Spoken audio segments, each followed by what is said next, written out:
Hey everybody, Matthew here from MiniWarGaming.com, and welcome to the next episode of the Wargaming Gamemaster. I've got Steve here once again joining me. You can say hello again. I was talking over you. Hello. Oh, I talked over you again. Hello. Hello, everybody. Hello. We are professionals. We are technically, because They heard us both. We're technically, we make at least $1 from these videos, so we have been paid to do this. We are professional podcasters, Professional people. podcasters. Just deal with it, all right? Barely speak English or enunciate a word. Yeah, that's right. Or have camera works. Who knows? Whatever. So anyways, last week we talked about inspirations for your stories for narrative campaigns. I'd like to continue with kind of the little series within the series of how to create narrative campaigns. And today we will be talking about writing and adapting rules from existing sources. A couple of quick announcements first. This episode is brought to you by the MiniWarGaming Vault, because the Vault members are awesome. And if you are a Vault member, thank you so much. If you're a viewer, that's great too. But if you want to really support us, consider joining the Vault. You can try it out for a 7-day free trial. Get access to our narrative campaigns, all the extra battle reports, painting tutorials if you choose the silver level, all that stuff. Just go to miniwargaming.com and click on Join the Vault up at the top there. Take a few minutes, fill out the information. You will not regret it, I promise. And we need you. That's our livelihood. YouTube revenue sucks. It sucks. It's not great. It sucks. Right, Steve? You make videos. I don't make no money. You make videos on your own channel. I make coffee money. Yes, right? Yeah, right? I get a free coffee a week. The editing software costs more a month than YouTube gives me. That's right. It's not great. Also, just a quick announcement. If you're interested in joining us for an enormous apocalypse game, Apocalypticon 2020 is coming up this April 17th to 18th. You got a 6-month leeway, a little less than 6 months, to prepare your armies and join us. Go to miniwargaming.com/challenge. You'll actually find all upcoming events on that page, but you can click on the Apocalypticon one in particular if you're interested in that, and go check out all the details. So we'd love to have you, I think. Unless you're one of those guys, then please stay at home. I'll play you. Honestly, if you're coming for an Apocalypticon, you're probably not one of those guys. That's my experience with these, is that it's got the lowest ratio of those guys. Really? Yes, out of everything. Because people they don't understand that it's a spectacle. I buy those two guys that were in on the weekend. They were awesome. Oh, we just did our. That's right. We just played our Orc-pocalypse. It was like 28,000 points of Orcs versus Space Marines and Eldar. It was a stupid amount of fun. And it was tiring and great. And it was a spectacle, and it was awful and so ridiculously fun. That's what Apocalypse is. So be it the big one. Be it Apocalypticon. Apocalypticon! Okay, enough of our announcements and our ads and stuff like that. Let's talk. So, Ellie Bennett sent in a question that prompted what I wanted to talk about today. Super big one, they say. How would you approach a system like Necromunda or Aeronautica Imperialis? I've tried to make an RPG for Necromunda, and the cogs are already spinning and churning away to think of one for Aeronautica Imperialis. So, Ellie, I'm not going to answer your question exactly, because you know what? I think I can answer the question quickly. And then I want to adapt your question to a wider question, which is, how do you approach a system like anything and adapt rules from it? Because I'm going to tell you right away, if you want to write a narrative campaign and you think that you want to write all the rules from scratch, then you're crazy. I just heard a beep, but it's okay. It's just the camera and the backup recording. Are you sure? We're good. Yeah, okay. See, it's still streaming. We're good. Okay. I swear. I heard a beep. I'm like, oh no, it beeped again. Anyways, if you're going to write rules from scratch, and I mean you write every scenario from scratch, you write your upgrade systems from scratch, you write your background rules from scratch, your character creation rules from scratch, you're nuts. You're absolutely nuts. Yeah. I've done that. It's hard, and sometimes you get lucky. Death Watch is the first one where I got lucky, and I've even revised that over and over and over again because some of it just didn't work. And so I have found my best success, at least in what I think are my best ones, is where I've taken an existing system and adapted it to what we want to do. And then mix in a whole lot of homebrewing as well. So I want to talk about that today, and then we will also, if there's time, do another scenario review from Vigilus And don't forget, if you want to see all these reviews, you can actually go to miniwargaming.com, click on Tools and Rules, and go to the Wargaming Gamemaster reviews. And I will try to keep that document up to date as often as I can, as I do more narrative campaigns in my Nothing But Narrative one. So I'm going to ask you first, Steve. Mm-hmm. If I said, Steve, I want you to spearhead a Necromunda narrative campaign. Necromunda narrative, eh? What would be your first inclinations as how you would approach that? Oh man, okay. And you could talk both about doing one that's game master driven and one that's not. So you've done the Mordheim one before that was not, and it's basically the same idea. How did you approach that?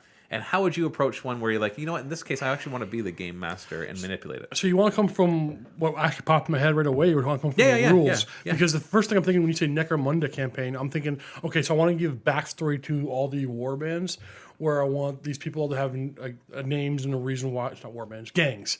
Yes. A reason why they're a gang, why they're together, and what their goal is going to be in the campaign. So to give them a goal, I need overall setting. That can't be just a Necromunda one. I need okay, so there's a something fell from the sky. I don't know. I'm not great at this. Something fell from the sky, whatever, and this is an important thing everybody's got to get. This is the ultimate goal of the campaign. Right. So we got to give them that setting first. Or fell from the higher hive area. Right? Yeah, exactly. Push down from a higher level. Right. But either way, give them the overall setting within your setting is Mordheim or Necromunda. Now let's give them your micro setting, what they're all doing there, and then give me your backstories of why your gangs are here and where they're going to go. And why they care about this subsetting in the setting. Right. That's the first step, right? No, that's great because you have to give motivation. Often what I find, yes, rules can be exciting. Like if I said, hey, let's do a Blood Bowl league, people will get excited because they love Blood Bowl. They love the rules for Blood Bowl. And they already have pre-written league rules for how your guys develop, and people are familiar with that, and they like it. That's fine. But often that's not usually the thing that starts that. Is the idea is a story. Hey, wouldn't it be cool to do gang warfare? But there's this thing that happened, and here's the thing that happened, and now we're all kind of trying to converge on that area. Or let's play Gorka Morka, but instead of it just being the regular fun, but generic, everybody's just out there trying to do their best. I had this idea for a Gorka Morka one, where there'd be a game master who would play. Essentially, there is a one of the mechs from Mech Town learns of some hidden tech that's really far away, and he assembles all sorts of war bands, and he packs up his shop, and he's basically trucking his shop along, and you've got this journey they have to make to this place. And on this journey, they fight each other, but they also fight NPC warbands, and they've always got the Mech Town there, so you still get to use the rules for Mech Town because it's kind of they've got their big trucks with all their tools that they can repair and they can upgrade, and so the campaign would progress through different settings. It's like right now you're going through mutie territory right now, so now you're fighting all sorts of muties. Now you're going through the grot territory, you're fighting all sorts of grots, and then you get there. And spoiler alert, it's Necrons, because that's the thing that's on Gorka Morka, is that that's where the Necrons first talked about, I believe, in 40K, was on Gorka Morka. And so that's taking the Gorka Morka and giving it something. And you don't even really have to change much of the campaign rules, but it would require a game master to play all those NPCs. Well, all those small skirmish scale games for Games Workshop already have their backstory built in to elaborate. Okay, so I don't know what Necromunda's is, but I know what the rest of them are. Right. For example, Mordheim is the Empire city of Mordheim, and a meteor crashed. It was full of weirdstone, and now there's little shards of weirdstone scattered throughout Mordheim. So when you make your warband in Mordheim, everybody's goal is the same thing. You are going into Mordheim, a dead city, to gather weirdstone shards because they're valuable. We're selling them. These are just privateers. These are just treasure hunters. I'm sure Necromunda has their own as well. That one's more basic because theirs is just basically it's a bunch of gangs trying to fight it out over territory. That's it, just territory. Yeah? That's there. Yes, there's more stuff it could be about, but essentially the basic story. Because you're just talking about the basic story of Mordheim. Yeah, but then you could adapt it to do some more of that, just like I said with Gorka Morka. But the basic story of Necromunda is that there's a bunch of gangs trying to eke out a living. I think these small games work well because their basic story covers every possible backstory, so you don't have to write something if you don't want to write something. Even Blood Bowl, it's an alternate fantasy universe where the states war through Blood Bowl instead of actual war. Right. So I mean, like you don't have to. Maybe I'm giving the wrong advice here, but you don't have to elaborate more on that with Necromunda. It's true. And that's the first part of the answer would be for Necromunda, not Aeronautica Imperialis, because there's not as much of a campaign system there. We'll talk about that in a second. Is you can just play it as is. But if you're looking and see, and my first piece of advice is do that first. Play the Necromunda campaign the way it's written, even just a short one. Because I've made the mistake too many times of reading the campaign system and then being like, oh, no, that doesn't work. I'm going to change this before I've had to play it. Now, the Dragon Tooth Labyrinth is a little different because their campaign system was very loose. And I could and I'm like, I wasn't trying to fix it. I was just trying to make my own. And I just kind of borrowed elements from theirs. Whereas the big one that I think of is Gorka Morka Season 1. That's really the only one. It's the only one that was a major one. There's been a couple of times where I've made changes and it was still a lot of fun. Yeah, and you're right. It doesn't. I'm not saying it wasn't fun or wasn't good. People still loved it because most people didn't know the Gorka Morka rules. But like the rules we used in episode 1 were not the rules we used in episode 12. No, basically by episode 12 we were using the regular Gorka Morka rules because as I reverted one by one each of the things. But people watching it, most of them didn't know the rules, and so it didn't matter. They were just watching the vehicles crash into each other. So I would say always play it first as is, and then say, you know what, I liked it, but like I've played the old Necromunda and I've played the new Necromunda. The old one was way more crunchy, and that what I mean by that is that territories were actually stuff, and I loved that you didn't just get generic, because in the new Necromunda you just have a generic number of territories. In the old one, you knew what your territories were. This one is sewers, and so by having that, I get to deep strike one of my guys. Right. This one is an old mine, so I can make a little extra money at the end if I'm willing to take the risk in mining it. This one is a little underground settlement, and so I can trade a little better by having this one. But that also is the reason that it wasn't really well balanced, because you can get really wonky combinations. But who cares? Yeah. Because you're playing these fun little campaigns. The new one loses those elements, so you may actually look at that and want to reintroduce some of those things. Or maybe ignore territories altogether, and like Steve's idea, say, no, there's some resources, so all the gangs kind of pick up and they move over there, and now they're fighting over a thing or a spot control over this. And maybe each episode or each session, you're fighting over to get a little piece of weird stone-esque material, but and that be gives flexible. you some sort of upgrades. Be flexible. Even if you change nothing. Like we had one, I'm not sure if this was recorded or not, if it was ever a video series. We had one Mordheim campaign, it was Mordheim, where we were all just hunting Weirdstone.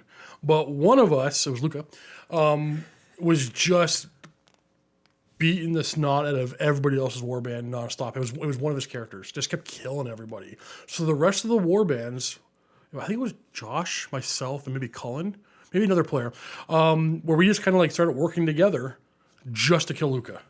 We stopped caring about the Weirdstone and went after just that vampire. And the campaign switched from gathering Weirdstone, trying to get rich, to hunting the vampire, hunting Mordheim, stopping everybody else from getting rich. Cool. And be flexible. If you can get that mindset rather than all Things these will players happen. getting overpowered, Yeah. it's like, how do we shift this?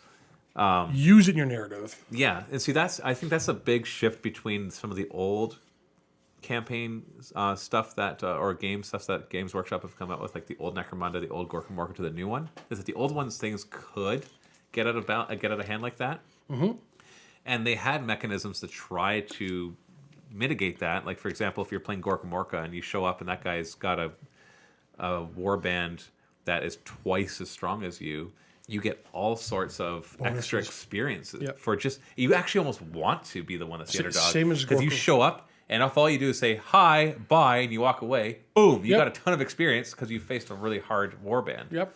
And whereas now it's like things don't die anymore as much, and that's too bad. They don't have as much. So you kind of want to. I would actually suggest play it once to see how it works, and then introduce some more of those hardcore elements that bring back that grittiness. But in order to do that properly, you have to know how the system already works. That's unfortunate. I don't want to detract too much, but that's one thing I think is unfortunate about Warcry. Yes, I think same thing. From what I hear, it's really solid, nice rule set, plays really nice. But I miss. I haven't played. I'm going to miss the true progression, upgrades, deaths, hindrances, boons, all that stuff. Because they did a wonderful job with the rules for Warcry, and I haven't played the campaign system, so I can't fully review it. But just looking at it, it's not a very exciting campaign system. On top of that, I can see why they'd have a harder time applying upgrades because they simplified rather than you having strength and toughness, number of attacks, your weapon skill and ballistic skill. Now it's just one roll. They've combined hitting and wounding into one single roll, and so getting your toughness up just by one is a big deal. Getting your number of attacks up by one is a big deal. Whereas in Mordheim, if I said your guy has a +1, that one guy has a +1 toughness, you're like, cool, not going to upset the entire balance of the game. But 5 games later, once he's got an extra, he's got 2 more toughness, and he's got 2 extra attacks and an extra weapon skill. Now he's your rock star. But it took you a bunch of games to get there. And guess what? If he has a bad game, he could be crippled easily dead. One strength 3 arrow can just remove him from the game completely. Right. Like and you roll that 1 of the 6 chance on that D66 chart, and he dies. Or you roll the 16, and you have to roll D3 things, which essentially make him useless. He's now the super tough guy that has a janky leg and only moves half his distance. I love those. Me too. Okay, I but think you can also be frustrated and hate them. So I can see why they remove them because it makes it more beginner friendly. Yes, because the veterans will go on forever about these awesome old campaign rules. I suspect it's less about being beginner friendly than it is about the models. I really do believe this is about the models. They're not nearly as modular or modifiable as they were many years ago. Because the models have gotten, ironically, so much better. Beautiful, but static. Yes, because as soon as it's the same thing with terrain, right? If you're trying to decide if you're going to build something modular or not modular just can't look as good as something that's not modular. Well, they're not producing. I don't want to get too far. They're not producing the same kits they used to. Like the Mordheim kit was Empire Militia. Every weapon was in that kit. The Skaven Night Runners had every weapon. It was in the kit. They had weapons in there like claws that didn't have rules in Warhammer Fantasy. Right. They had the models. The game was more about the hobby back then. Now Necromunda is an exception to that. They do have it's all the 2 weapon options packs per guy. And like from a modeling standpoint, no, it's really not the same. You have 2 options per body, and you can convert. Now there are people with amazing conversion skills who can do anything. Right. They can take even like the Iron Golems from Warcry and do some amazing conversions. But like the average person like me, I'm not a good converter. Where the kits do not lend well to people like me, like I can't convert them. I can convert them, but they're not going to look that good. Well, the Warcry rules too just wouldn't work with it. Like you look at the profile of the weapon, and that profile is a mix of what the weapon can do and what the person can do. And so you're like, well, if I put that weapon on somebody else, what would it look like to them? Do they get the same number of attacks? Their reach is probably the same.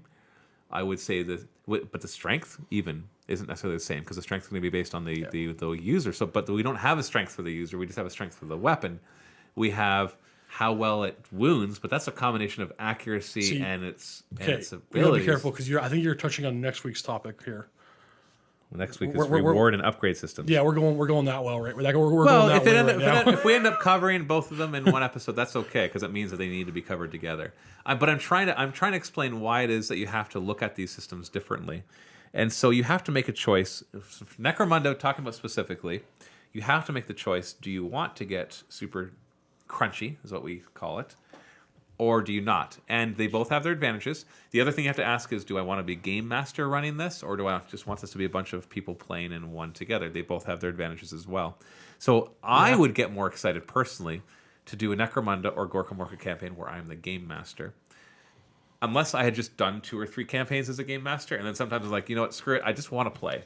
And let's just throw down a regular Necromunda campaign system and let's have fun. Aeronautica Imperialis does not have a campaign system. They say they do, but they don't. Because they actually, in their campaign system, they're basically just a list of suggestions of what you can do, rather than actually giving you a full system. And there's a good reason for that, because that game is so simple. How do you represent a lot of progression in it? And that's always the thing that we're talking about here. Territorial map. That's the only thing you can do. Right, so you could progress. And you could do minor progression things like they suggest that as a pilot upgrades, his level is how many rerolls he gets throughout the game. And that's fine. But a little boring. But it's not that it's not effective. It's quite effective. In fact, when you're playing Gorka Morka and your guy that's arming that big shooter gets +1 weapon skill, and you're like, great, thanks. I don't want that. And it can be frustrating. Whereas in Aeronautica Imperialis, if your level gains you a reroll, then who cares what your roll was? A reroll is a reroll is a reroll. It's going to be useful. But there's less flavor to it while making it more generically useful. And there's a give and take. And I think you're going to find a divide amongst complexity.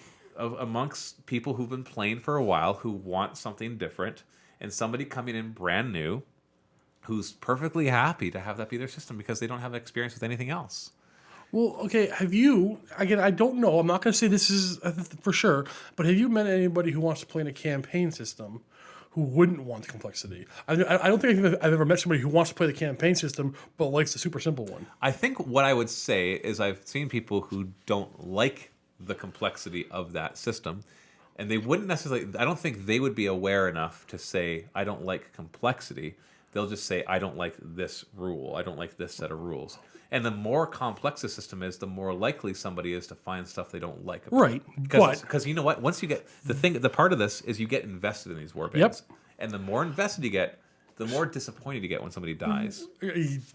That's good. But it is good, but it can also just kind of... So I'm going to ask the question again. So the person who's going to play the campaign, have you ever met one like, I want to play the campaign, but not that one, that's too complex, I want to play the super simple one.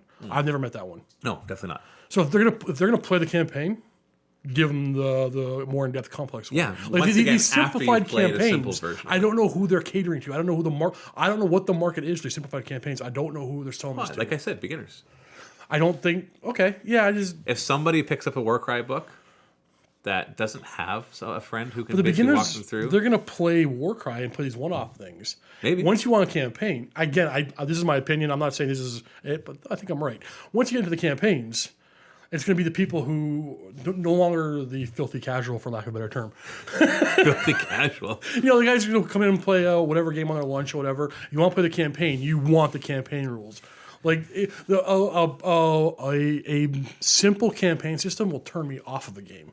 Now, again, I'm not saying because me too. If it's simple for me, I'm not going to like it. That means nobody should like it. I'm not trying to say that at all. But I think the majority of people who want the campaign, or I think maybe everybody wants the campaign, Everybody, I think rules. most people enjoy campaigns. The debate whether they like complex or simple, I think, is an ongoing one that we could talk about forever. Because you also have to look at it from a business point of view. Games Workshop is interested in making money, and catering to veterans is always a difficult way to grow your business. It's an important one, but the most money is in the new players or newish players, right? Can't tell you that. Like, they would have catered better. We're not going to have a huge discussion on this. They would have catered better if Primaris Marines were just redone Tactical Marines. Because that means that your existing Tactical Marine army is still relevant. Right. But they wanted to make money. I am sure of this. And rightfully so, I think, for their business, they decided, no. These aren't just bigger kits. Because they've done bigger kits. Terminators have seen upgrades, and they didn't call them something new. They're still Terminators. Right. So this new one comes out, and they're like, no, this is a Primaris Marine, and let's come up with some fluff as to why these are new, and now we make more money.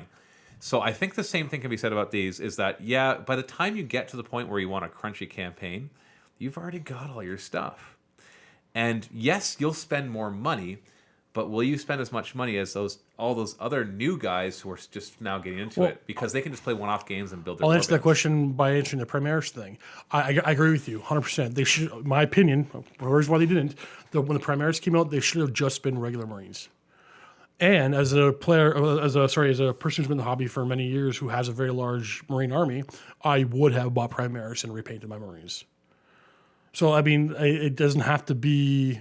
One does affect the other, but I mean, as a veteran, I'm already invested anyway. I want that.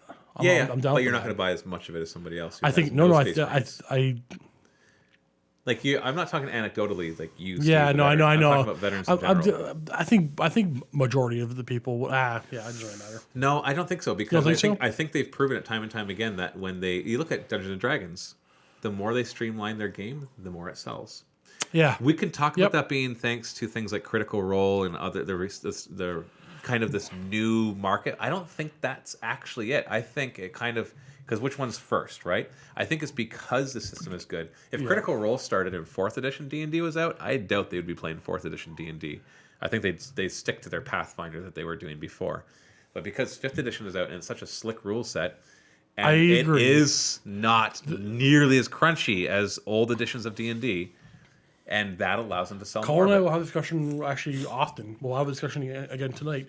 I think you're right. I think streamlining it, making it more acceptable to the masses, will get you more people. That's just a given. I don't think it's debatable. What I wish would happen is that they did that, and then they released a supplement, the crunchy supplement for veterans. Even call it that.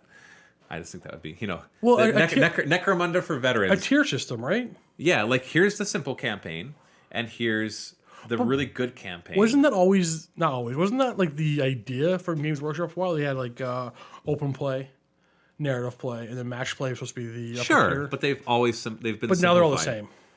No, I don't think so. Because narrative play is supposed to be. How different for Age of Sigmar? How different is narrative play or sorry, open play, narrative play to match play? There's a couple of things, but a lot less difference than it used to be. The rules wise, the only big difference is that how you're supposed to organize your army, right? That in match play you have to do to the pitch Well, battle. the spells they reduced to just like the match play rule. There's a few things those three systems. Now is really two. Rules wise, maybe just one. Rules wise, yeah. It's about in Age of Sigmar. It's about army composition. If you're going to play match play, you have to follow an army composition. In narrative play, you do not. That's Basically yeah. it. The other thing, Yeah. now the other thing, there's one other thing too. It's the scenarios you play. In match play, the scenarios are designed to try to be symmetrical, whereas narrative play scenarios are usually purposely designed to be asymmetrical. Yeah. And that's really your difference here. And so this goes back to the conversation of what's narrative wargaming, and we're not going to get into all of Yeah. that. But what I'm trying to say is that the company needs, I think they're doing the right thing to simplify things. I just wish they would also release the supplement for the crunchy veterans. I agree. And that, but so Yeah. what we're basically talking about here, Ellie, is that you're the one that gets to do that. Mm-hmm. And that's fun and unfortunate because it would be nice if they just had the system and you just got to play it and you got to go through that crunchiness. But that same crunchiness would have kept people away from playing it with you. I am sure of it. There would be some people who it would be too complex and they couldn't play it casually enough. Whereas you give them the casual version of Necromunda, it gets them into the game, and once they know the rules, then it's easier to introduce the crunchy stuff. Absolutely. So I think myself personally, I don't have to worry about having these tier systems as much or at all because I already get it at work. Right, exactly. You get somebody who designs the crunchy system for you. Mordheim is one of my all-time favorite games. It's small war bands and they level up and they gain things and people die. I do that every time I do a campaign. Pretty much, yeah. So I don't have to I get my Mordheim fix in a MiniWarGaming whatever system campaign. Yeah, and you get to provide that if you want to be a game That's master. the thing, exactly to others right. as well. So you get to slowly introduce those things to people, and you'll find the people who want exactly that. I can't tell you how many times people have sent me their homebrewed rules for campaigns and stuff. It's awesome. I can't use most of them because they're written for their gaming group, and I just don't want to use somebody else's. I want to use my own. Either it needs to be official, or it needs to be my own, or in some rare circumstances like the Heralds of Ruin Kill Team rules. Yeah, we did while that one. Kill Team was crap. Well, because it was just like, hey, play Kill Team. It's just here's a few rules that are so broken and they don't work.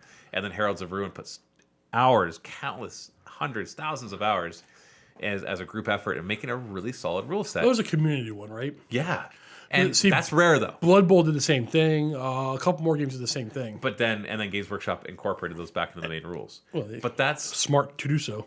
yeah, exactly. But that's not normal. That's not what normally happens. And especially when you reintroduce a game like Necromunda that already existed, those those veterans are not going to want to be like, hey, let's get together as a community We're and the make old this. people. Yeah, I know we're the old people now. They're not going to want to get together and be like, let's take this new edition and make it as awesome as the first edition. They're going to be like, no, we'll just play our first edition. If we like the new models, great. We'll use the new models and play our first edition rules. And I get that. So that's the hard thing. You're going to have to do most of this work. Now, for Aeronautica Imperialis, I would approach it. Steve gave a good answer to this. How do you approach that one? You can turn it into like a map-based campaign where you're fighting over resources, and so the progression comes not so much in your individual pilots as in your what you've conquered on the map. I'd also suggest look at their upgrade system and use it, and maybe modify it a little bit. Just be careful not to overdo any of the upgrades, because a game like that, where it's a skirmish-sized game with only a few ships on the board, one of them getting a little too good can just ruin the experience for everybody else. Even a +1 to hit would be ridiculous. It would be, yes, because you're usually hitting on 5s in that Yeah. game, and so a +1 to hit is 50% better. That's why I think they do the reroll thing. I think rerolls is even too powerful because a 5-up reroll is actually more like a 4-up in essence. Actually, it's almost more like a 3.5-up.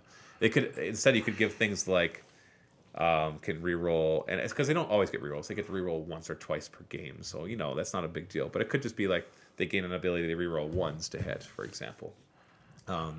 Or I would stay away from the +1 things. That should be like if you're doing a leveling system, for example, that would be like a level 3 or a level 4 It'd be or a level difficult 5 one. upgrade. Something as Warcry, Aeronautica Imperialis, even Kill Team it's hard to kind of come up with an upgrade system that works. Kill Team, because there's so much variety, giving +1 strength is meaningless to some, while it's ridiculous to others. Could you make an Aeronautica Imperialis crunchy? You would have to change the fundamental rules Yeah. because the game itself is very streamlined, which I like. Would you play it if there was like a fuel system where every maneuver used so much fuel, like 30 points of fuel for the entire yeah. game? Oh, yeah, heck yeah. Yeah. But I also appreciate that I don't have to. But Too simple. That's a Bigger different audience. That's exactly, and I get that. It's the Call Yeah. of Duty kind of thing, right? Like people who've been playing computer games since computer games started coming out complain about computer games now being too generic, and there's a reason they're generic because that's what sells. You pay the price. Basically, we have to look to indie producers to create the crunchiness now. It's true. And you actually see that. You see that, like in This Is Not a Test, for example. They do a pretty good job of creating a more traditional Necromunda Fallout kind of thing. In fact, without any oversimplification, the best way to describe This Is Not a Test is Necromunda meets Fallout. And that is giving it praise. Well, not just saying it's a derivative. When you read the system, it runs like Necromunda, but it's like in the Fallout universe. This is good then. It is awesome. All we're getting is room for people to come in with other ideas then. But it's hard for us as MiniWarGaming to do know. that because now we're covering a game system Well- that's not as important, or not as important, that's not as popular. Yeah. And so we need to adjust it for 40K. Like it's hilarious. Dave is doing a Warhammer 40K immersive narrative campaign that's Fallout themed. And there's a Fallout miniatures game out there, but I can guarantee you that he'll fill the seats better by making it Warhammer 40K Fallout than using the Fallout rules.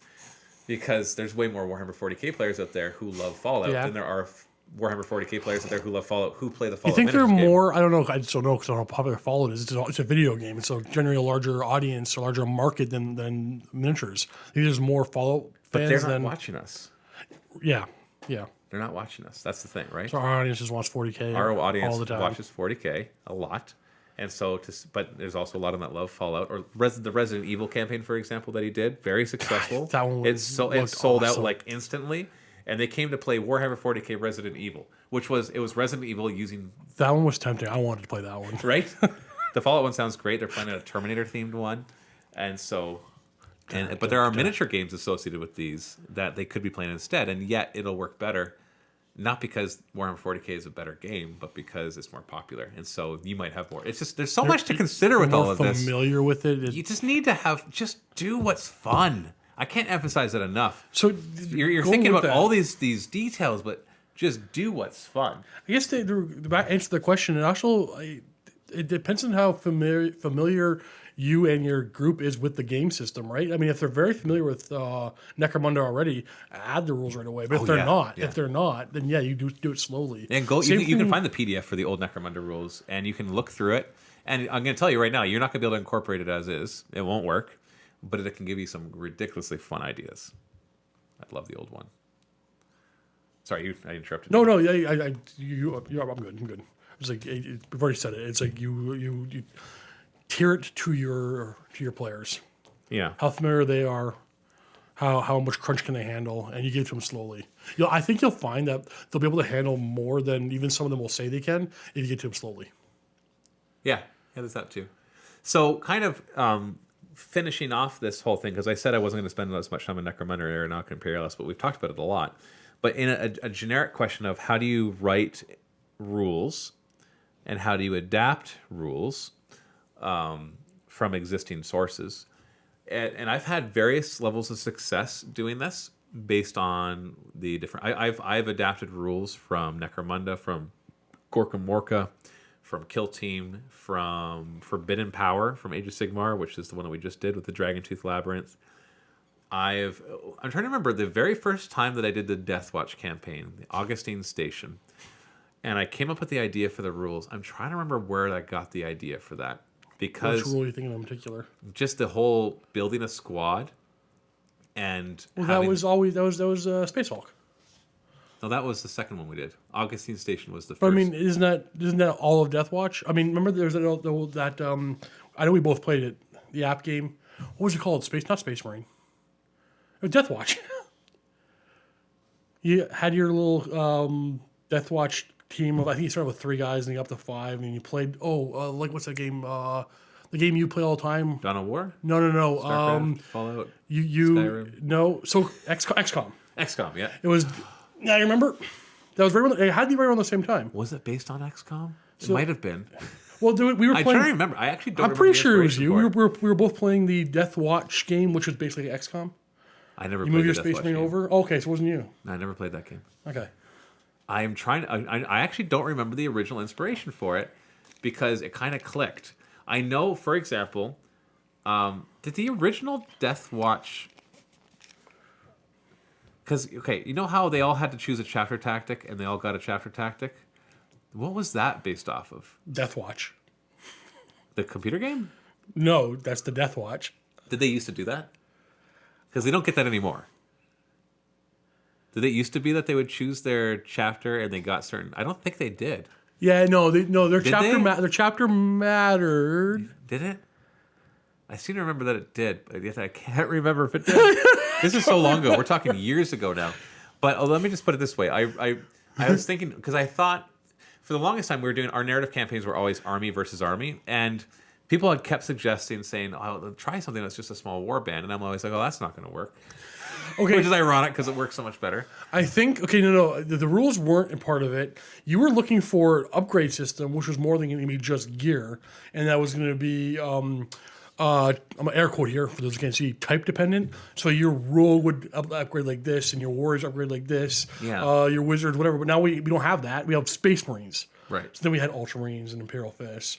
That was your way of branching off from the type. Maybe, yeah. Because I also had, archetype. well, yeah.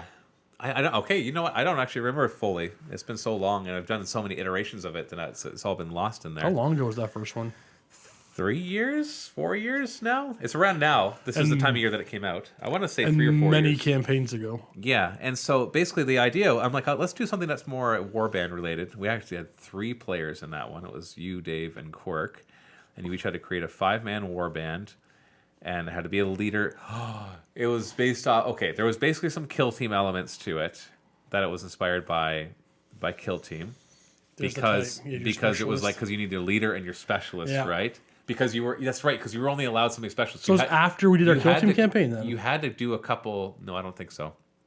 But I mean, based off of the idea of Kill Team, I think is where the ideas came from. Is you had to have a couple generic, just Vanguard veterans, basically. And then you could have like a Terminator and a Psyker, or you could have an Apothecary. And One guy could have a heavy weapon. one guy could have a heavy weapon, and he sucked because I had Oh, you had a chart. You can have 2 from Terminator, Apothecary, Chaplain, or something like something that. like that. Yeah, it was like 0 to 1 of these. But you had 0 to two of have these. 2 minimum. It was 2 plus. Tactical It Marines. was a 1 leader, 2 plus yeah, troops. Yep. And then 0 to 1 Terminators, 0 to 1 Psychers, 0 to 1 Jump Pack. And basically of your leaders, if you chose the leader to have a jump pack, that used up that 0 to 1 jump pack, so you couldn't have 2 jump packs. And that system actually has mostly stayed. I've changed it a lot. I've also just kind of let the players just build Good their warband. times. And then I came out with the upgrade system. You know what? There's actually one very important rule I was thinking just as you're saying this that I don't think I've ever brought up. In your campaigns, especially your small skirmish ones, don't ever include a rule that something is better or does something if you don't move. Yeah, you want mobility. Yeah. Having- weapons sucked, right? Yeah. That's why in the later Deathwatch campaigns, the heavy was one of the classes. Yep. And if you chose it, he automatically started the ability. At least now in move and 8th shoot. edition, not that big a deal, but back Yeah, then it it used was to be all snap firing. Yeah. But like we had just models just staying back and not participating for the entire game because they didn't want to snap fire for a turn or 2. So we're talking about all sorts of things here. What I'm trying to get at is how writing and adapting rules, you've got to kind of pour through all sorts of sources. And if you're brand new to this can sound very overwhelming. And all I can say is it comes with time and practice. And even my worst ones have been fun. And so you have to remember that. Like my very first Deathwatch campaign were the worst Deathwatch campaign rules I ever wrote. I'm not saying they were bad. I'm saying they were the worst because I learned from them. I learned things like if a guy has a heavy weapon, he basically is useless because everybody else is moving forward to grab objectives and to progress through this dungeon-like thing, and he's stuck in the back, or he's snap firing back in 6th edition. And so I changed that rule. I changed it so a heavy could move and shoot without any penalties. That was just a built-in level 1 thing. And each time we played, I'd find new things. I'm like, oh, okay, it'd be really fun to have this. And if you know, it's like the Orc Death Watch is a culmination of a lot of those where each team had a lot of ways to be mobile. You had the Psyker who could teleport. But you also had the mech who could teleport somebody. And that really changes the dynamics of the games. But that comes with experience. I had to do it a lot of times to kind of get to know that. So you have to just get started. After you write your rules, if you think your rules are perfect, you're wrong. Oh, yeah. There's no way they're perfect. Just know that like you're going to have to adjust things eventually. Probably not in the campaign. Probably maybe after the campaign. You're not going to nail it on the head the first time around. How much time do we have left? All right, we got about 20 minutes left. A little less than that.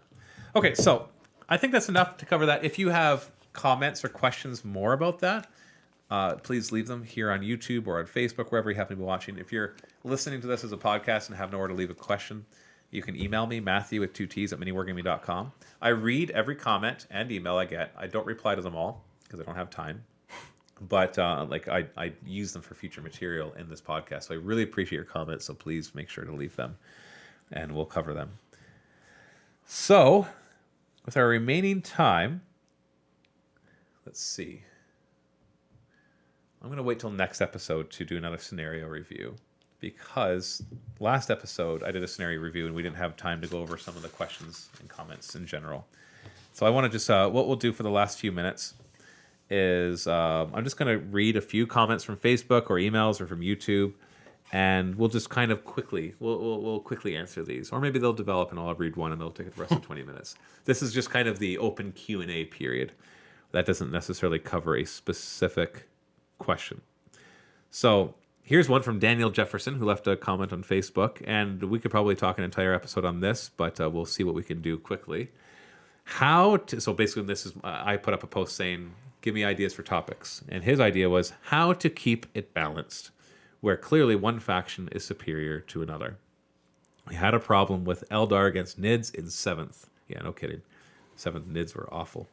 Didn't want the mission to be pure handicap on the Eldar player. We had restrictions on types of units or amounts he could bring, but still wanted the army to feel fluffy. So how do we keep balance where clearly one faction is superior to another? So this is more an issue in the army versus army ones. The ones that are warbands where I'm just GMing, that's easy. Yeah, I just kind of throw a small amount on the table, and then If it's army versus army, you got to build a scenario that's going to force the Eldar into doing something. Force the stronger one into doing something that they don't like doing. That they don't like, exactly, they don't want to do. Like typically, Eldar want to shoot you, move away. Make it so they need to keep moving forward or something. And they will be able to adapt. Trust me. Like Eldar can adapt. You can force them forward. And sometimes you'd have to just admit that one's better than the other. Yeah. And give the handicap. Now, but I mean, like you can make an Eldar list even back in 7th edition where you've narratively forced them into taking a lot of melee or like combat units that can really balance it out. I think a lot of that can be done in scenario. If again you're doing the non-Games Master version, right? Games Master version, you're problem solved. Games Master will take care of it. Just army versus army scenario can really scenario can encompass how you make your army. This comes down a lot to the players as well. Yep. If you have, like, for example, the Eldar player is not liking the fact that you're trying to play him down, then you're going to have a problem. See, there's the big struggle with that one too, because you can have an Eldar player who doesn't know, like, who thinks he's brought a tone. Let's just clarify. We're not talking about Eldar. I'm talking about anything. We're using that example. Like, you can have any player. I've been guilty of this myself, where I'm like, I'm bringing a tone down this. This is a very weak list, and the opponent's like, you're gonna beat me top of turn 1. That's a really powerful list against me, but the player just can't get it through. They're gonna be like, no, this is really weak. because I can do more powerful things. Just because I Right, can't. because I can be even better than That's that. the thing. It's a struggle you're always going to have. We've all been guilty of it. Well, not everybody, but I mean, I've been guilty of it myself. It's a struggle. Yeah, no, that's normal. So, to answer your question there, Daniel, can I call you Dan? I feel like I can call you Dan. Danny. Danny. So, Danny, to answer your question, to keep balance, you first off need to have players who are willing to make the changes. Second, sometimes you just have to admit that one is more powerful than the other and have them play down. And third, Steve's suggestion was a really good one. Play scenarios. Like I found, for example, that play scenarios that basically help to balance it. I found, for example, that in older editions of 40K, I always had a hard time against like Tau. I was always been a Tyranid player, right? So Tau would just set up their gun line. Imperial Guard would set up their gun line, and I'd try to get across the table. They'd gun me off I'd be dead. And then I think it was 7th edition that introduced the Maelstrom of War, where there's 6 objectives around the table, and you're drawing cards every turn, and you score objectives every turn. And boom, all of a sudden I was dominating those players. Yeah. Because, yeah, you're killing me, but in the meantime, I'm racking up points because you're just sitting on your butt, and you're not achieving any of your objectives. A hard matchup, like Tau Gunline versus a Tyranid, this is the 7th edition I'm talking, a Tyranid just gribbly running forward. Tau's going to win probably every game, right? But you also swing too far the other way and do like, there's a thick fog on the table. Line of sight is reduced to 15 inches and you're -1 to hit. All of a sudden, Tau's probably not going to have a chance. You can swing too far the other way as well. A fun thing that you can try out is the twist cards from the open war deck.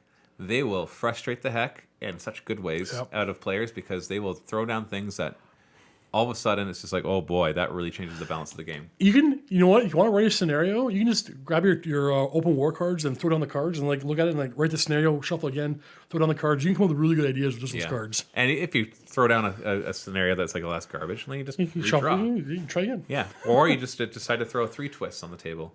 Yeah, because a lot of those will nerf range stuff. It's even worse than Warcry.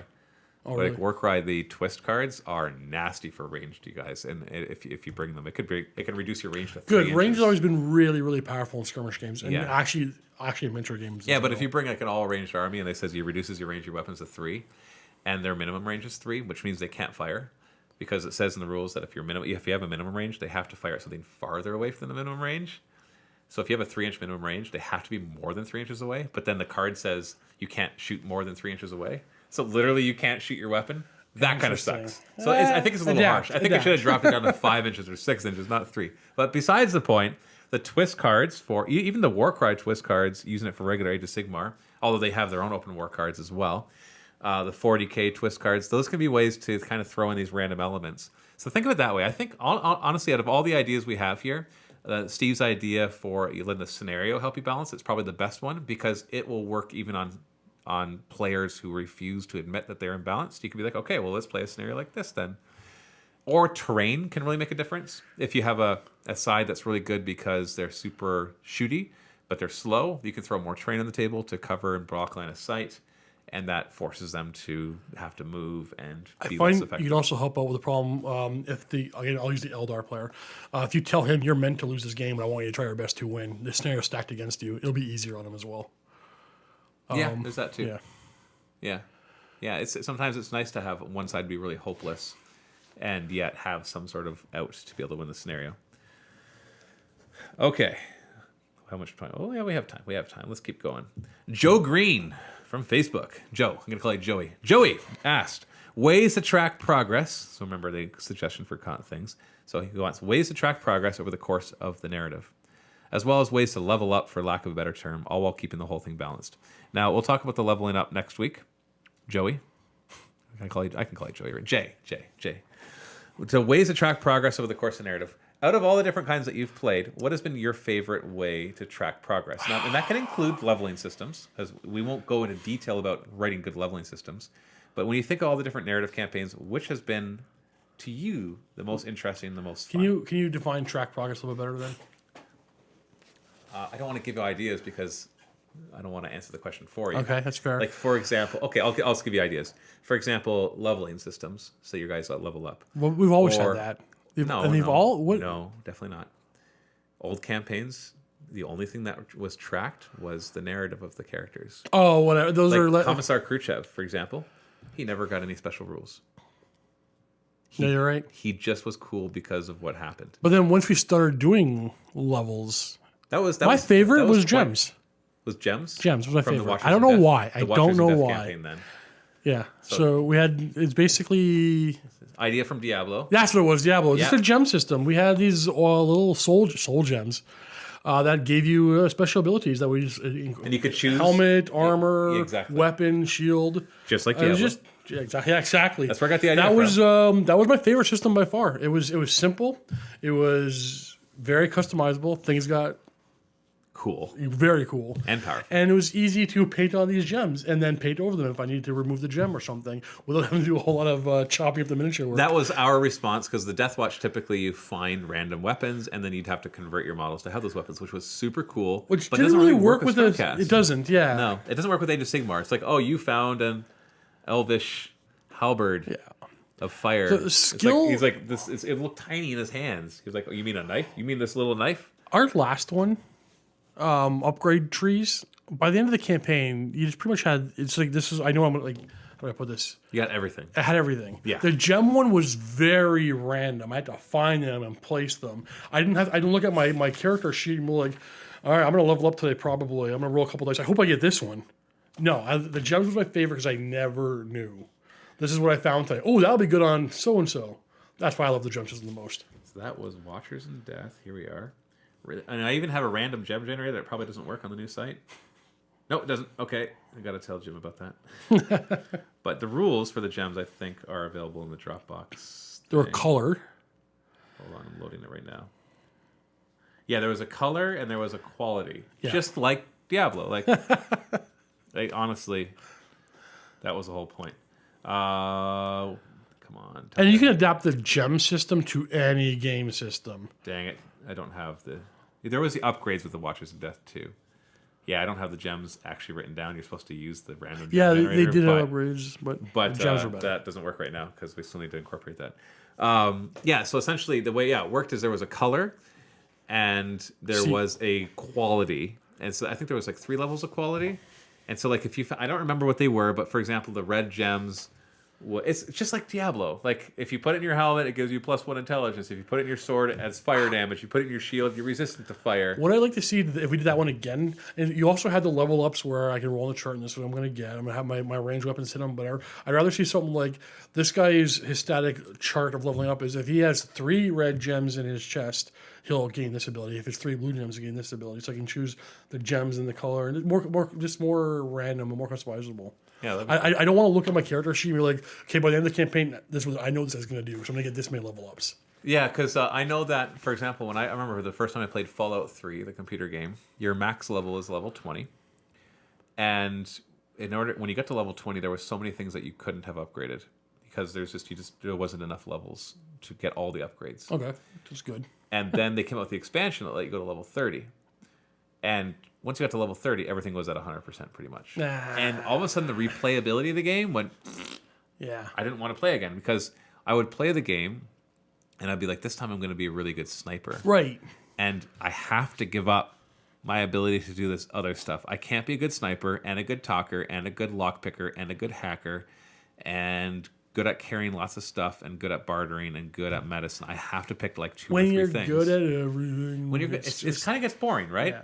Yeah. Same thing with like Skyrim. I love Skyrim. I've put hundreds of hours into Skyrim, but there's no cap to the level, and so I always start off as one archetype, usually assassin, and then you kind of max out at that by levels 30 to 40, and then all of a sudden you start multi-classing. And by level, I remember I actually played one character to level 70 to 80, and by the end of it, he was good at everything, and I got, obviously I'd been playing the game a lot too. I also got bored of that way, but there's something about a level up system where by the time you're finished the game, you've gotten everything it has to offer you. Now, I'm not as concerned about that with our narrative campaigns because I know we're not going to replay them. And so I'm not worried about replayability. So it's more... Well, we go back... What do you mean by replay them? We go back to some of the settings. And I usually change the rules. And I change the upgrade trees by that point, too. And so the replayability is in the fact that I change it. So when I look at that upgrade tree for the guy, I'm like, I do intend for him to get all these things. The question is, what order do you get the things? Yeah, but what I'm saying is that only changes the mid games. Yeah. By the end of the game, I know what this guy's going to Exactly. do. I get it. It's less exciting. Now, how would you compare that to, say, a map-based campaign like what we've done? We've done it a couple times. Map-based is fun too. I enjoy That's map. that's tracking But, progress I mean, too. that one works. I think map works better with multiple players. If you're gonna have one-on-one, I don't care about a map. I don't care. There needs to be third parties yeah. to make the map important. Yeah, It's like playing Risk with 2 players. It just doesn't work. You got to throw in a third. I mean, you neutral party. can because one you're actually playing against another person. But like the way we do things, we have a games master, a game master, and a player. If we do a map campaign, I know I'm playing against the game master, but I'm not. Right. So the map is also not important. Yeah. A map campaign becomes a linear progression game because I'm trying to get to this part of the map, or I need to conquer all these, and sometimes the game master might take this one. That's just the AI taking some to go back. It's very linear. It's not. And now, obviously, there's nothing interaction. restricting you from doing a combination of all these things. So you can take your favorite elements from each of them. You can have a gem-based upgrade system with a random item generator, with a map as well, with all sorts of upgrade trees. The thing is, like I said, when I create rules for it, I'm not concerned about it being playable by tens of thousands, hundreds of thousands of people. I do release the rules so that you can take them and adapt them however you want, because I think it's important to share that kind of stuff because it helps the community as a whole. I'm not saying that my rules are the best way to play it, although I've gotten a lot of people that email me afterwards saying, "Hey, I played your Deathwatch campaign. It was so much fun." I'm like, "Great, Nice." But I hope that. But I also get the question saying, "Am I allowed to do this?" And I'm like, Sure. Are you the game master? Yeah. I have a player who wants to do an all Terminator Deathwatch army. Are they allowed to do that? Because your thing says it can only have one Terminator. And I'm like, Well, then, dude, you're the game master. Say yes. That sounds awesome. Yeah, just make sure. The only thing is, my system's going to fall apart the because fear, I dude. haven't designed all the upgrade charts for the heavy That's Terminator. the thing. That's the fear, right? You need like the heavy Terminator. You would need the close combat Terminator. You need the one that can teleport Terminator. We're gonna do the Psyker Terminator, the Chaplain Terminator, the Apothecary Terminator. We're gonna do a Space Hulk one where it's just all Terminators. Right, but they're different enough. Yeah. That it's not just they're not all just running around with 2-up saves. Apothecary, heavy weapon, librarian, and regular guy. Right. Jeff. Yeah, Jeff. Brother Jeff. Go first. Got 2 power fists. Turns out to be the champion. Right? He's just an aggressor. He's just yeah, I get the new Primera stuff. That totally changes it. It gives you a bunch of different options. So yeah, keeping track progress. Now, I'm not sure if your question, Joe, Jim. was Jim. Can I call you Jim? No. No, it's Joe. Joe Green was like how to literally track progress, like write it down, because I think that seems pretty obvious. You just write it down, like you have one person kind of keep track of it in an online document and a piece of paper and back of a napkin. I don't think that was your question, so I'm just gonna kind of leave that part there. I think we're out of time. There's no best, I'll say. I think my favorite was the gem, but I mean, if we did gem every time, I'd probably get bored of it. I like how it's different every time, or a little different every time. You definitely see elements carried over from one to another. Yep. Especially, it depends on how lazy Yep. I'm feeling too, and I'm writing the rules. Sometimes I'm just like, I need to write these rules fast. What worked before? These. Okay, just put them in there. Like for example, the Shattered Imperium. That was a super lazy way to. You just looked at the models. I looked at the models for what they had. I know that wasn't lazy. That was cool. What the upgrade trees was, in the past, I'd written generic upgrade trees that they all could share from. But I noticed that things didn't always work out the way I wanted to because it did unanticipated results.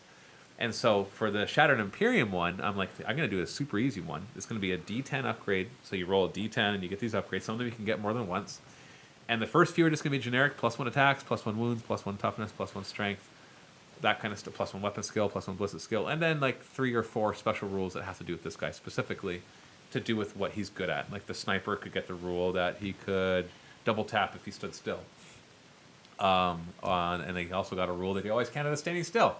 Yeah. So if you combine those two, all of a sudden you could move up and boom, boom. It was -1 to shoot when you double tapped, even if you stood still. So there was always a trade. Do I want to fire twice, or do I really want it this shot?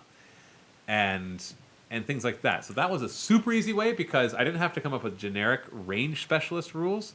But I still think the Deathwatch one, where I think I can maybe answer this question. Well, I can guide you to answer it better. Isn't there a thing that you used, a program that you used that created war scrolls or data slates? No, I had to create that myself. Okay, because that's probably what he's looking for. That might be the thing he's asking. No, I don't think so. You don't think so? No, he said Because over the course of the narrative, how do you track progress? Well, that's how we did it, right? You created a data slate for every one of the characters. Yeah. And as they got something, you would check scratch it it, and then at first we were reprinting the updated ones, but then we just scratch it off and rewrite over it. But I mean, having a visual aid per guy. If you're doing a warband specific one, right? Like Yeah. where each individual is important. Yeah, no, I think he's more talking about like what kind of upgrade system do you do to track progress. But who knows? We've answered it in a lot of different ways, so hopefully, Okay. hopefully One we of those answered it for hopefully you, is Joe. the thing.